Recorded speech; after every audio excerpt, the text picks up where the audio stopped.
L'heure de parler économie avec vous, Claire Bonichon. Bonjour Claire. Bonjour Natacha. Et malgré le Brexit, cette bonne nouvelle pour le Royaume-Uni, puisque le Qatar annonce un important investissement outre-Manche. Oui, près de 6 milliards d'euros, notamment dans les infrastructures et les services. L'annonce a été faite hier lundi à Londres par le Premier ministre du Qatar à l'occasion d'un forum entre des responsables des deux pays. Le Royaume-Uni reste donc attractif pour l'Émirat alors qu'il va déclencher, vous le savez, le Brexit dès demain mercredi, le début d'une période riche d'inconnus. Natacha Milray. 5 milliards de livres, c'est le montant annoncé par le Qatar pour investir au Royaume-Uni dans les 3 à 5 ans à venir. Des dépenses qui se concentreront sur les services, l'énergie et le développement d'infrastructures. Nous considérons le Royaume-Uni comme l'un de nos 10 principaux partenaires commerciaux. Nous pensons que ces plateformes apporteront des affaires pour les deux pays. Je pense que le bilan des deux pays est extrêmement positif et bien reçu.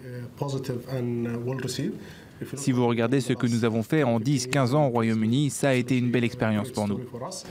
Ces dernières années, le Qatar a en effet investi près de 40 milliards de livres au Royaume-Uni.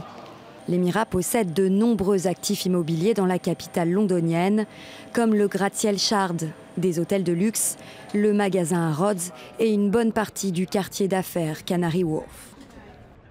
Alors que Theresa May s'apprête à déclencher le Brexit, le moins que l'on puisse dire, c'est que ces nouveaux investissements qataris, donc non européens, tombent à pic pour les Britanniques. Nous cherchons au-delà des frontières de notre propre continent, prêts à saisir toutes les opportunités de cette nouvelle ère.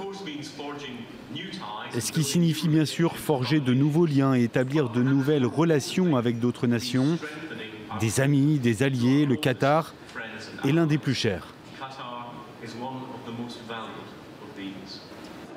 L'année dernière, les échanges commerciaux entre les deux pays ont représenté plus de 5 milliards de livres.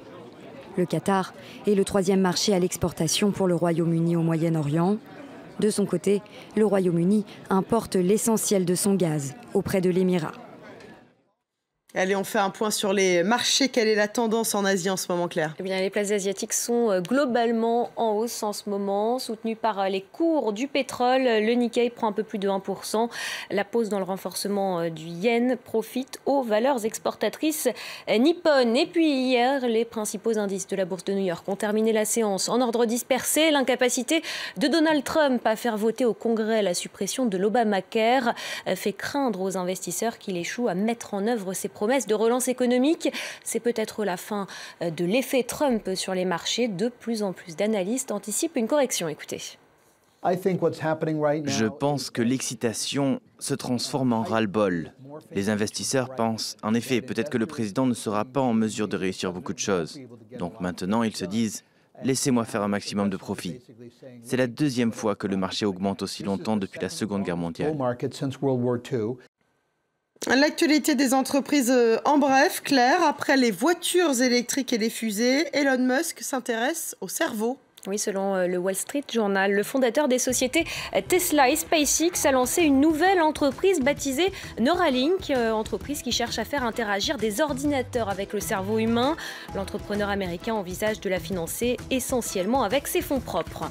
Samsung va reconditionner certains de ses Galaxy Note 7 et les mettre en vente. Je rappelle que ces smartphones avaient été l'objet d'un gigantesque rappel pour des raisons de sécurité. Certains avaient explosé ou pris feu. Le fiasco de ce produit représente l'une des pires déconvenues pour le mastodonte sud-coréen, premier fabricant mondial de smartphones. Et puis, c'est confirmé, American Airlines va débourser 200 millions de dollars pour prendre une participation de 2,68% dans China Southern Airlines. Il s'agit d'un partenariat stratégique qui passera notamment par le partage des numéros de vol et il va permettre à la compagnie américaine d'avoir davantage accès au marché chinois. Merci Claire Bonichon pour ce journal de l'économie.